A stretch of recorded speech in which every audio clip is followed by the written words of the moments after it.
So we're back in the bedroom with Paul and the typewriter. And let me tell you, Paul is on a roll, okay? He is on the road to writing something magnificent.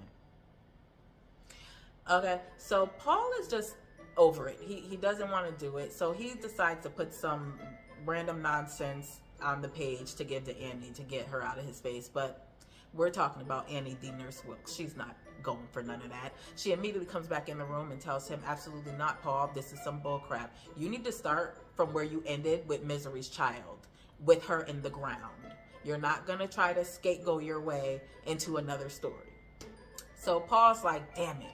And he starts to write for real this time. And Annie is quite pleased with the second attempt. She's so happy that she's dancing around, singing, talking about she's about to get her Liberace records together. It's about to be a party.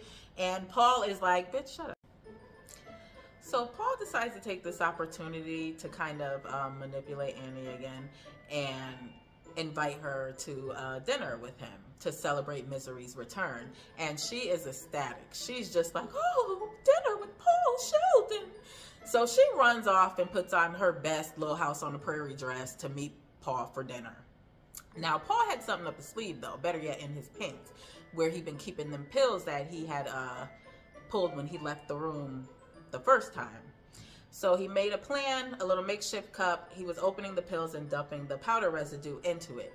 When he and Annie are sitting at the table for dinner, they're about to cheers their wine, but Paul says, wait, let's do this officially. Go get some candles. Let's make this romantic. And she is just like, ah, and she runs to go look for candles. In the meantime, Paul's dumping the pills into her drink.